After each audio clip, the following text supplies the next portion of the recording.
You're watching Adonis TV. This is Amir Fazeli from Adonis Athletics. Today we're going to talk about breaking down the myth of fasted cardio.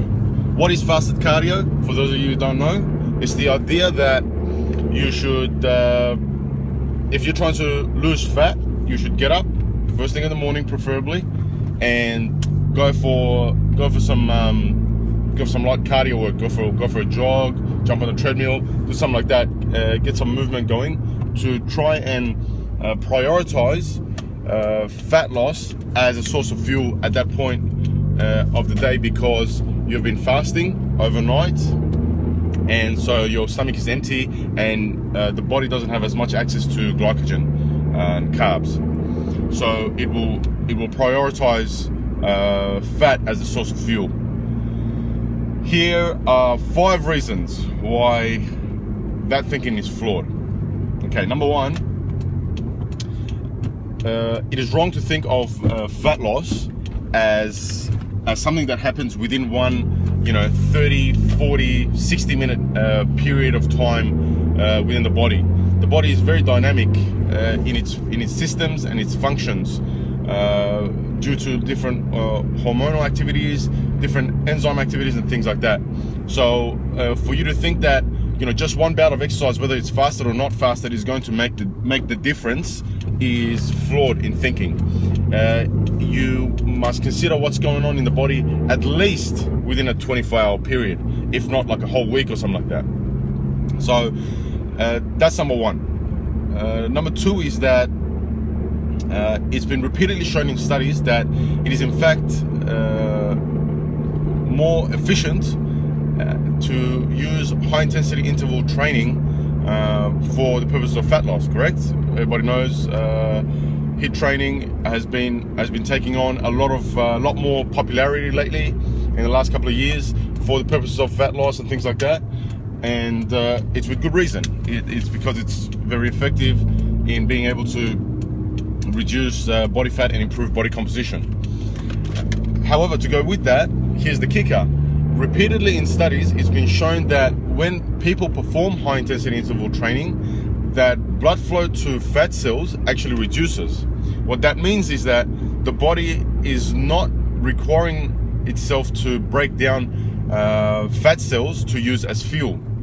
Yet, high intensity interval training is more efficient than steady state cardio at fat loss. So there's something going on here, right? Even though fats aren't the preferred source of fuel for high intensity interval training, it's still the high intensity interval training that is being shown to be repeatedly more effective at fat loss. Number 3 is that when you perform a low to moderate intensity exercise, the body actually, if it breaks down fat, it actually prefers to break down a fair bit of fat, a lot of the fat, from intramuscular triglycerides, which is fat that's stored within the muscle cell. The reason for that is because it's more efficient for the body to use those fat cells first before breaking down fat cells from anywhere else, like under the skin, around the stomach, around the legs, or wherever. So the reason why that's important is because when you are exercising for fat loss, generally the reason is because you either want to get healthier or you want to improve body composition. In most cases, body composition.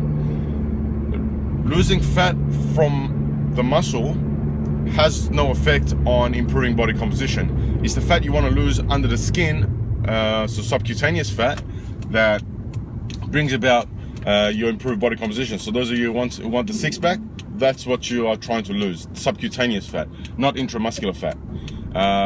Those of you who want to get shredded for stereo, that's the fat you want to be losing.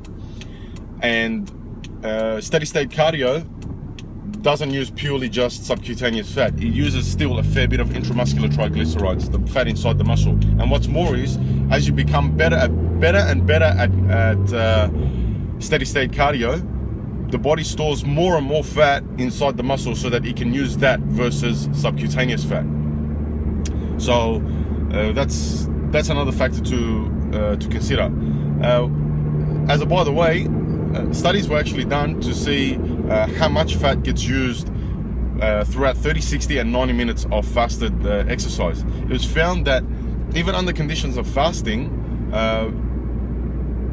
after like 30 and 60 minutes, even though the body would break down all this extra fat to be used, during exercise the body can only break down so much fat.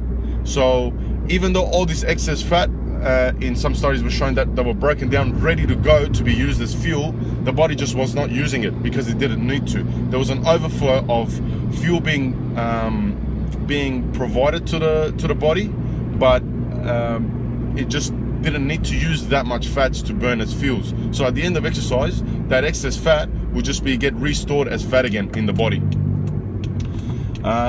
One last thing, and this is probably one of the most important ones, especially because you're trying to improve body composition, is that during fasted cardio, your rate of protein breakdown actually increases dramatically, because carbohydrate has a protein sparing effect. And when you exercise on an empty stomach without carbohydrates, especially as the exercise goes for longer and longer, the body tends to want to break down muscle tissue to use as fuel. That is the last thing you want. If you're trying to improve body composition, you want to hold on to as much muscle as you can, if not build some more. And you know, excessive fasted cardio where you're breaking down muscle is the worst thing you can do. Hopefully that helps out. Hopefully you guys can use it in your upcoming training. Until next episode, this is Adonis TV, over and out.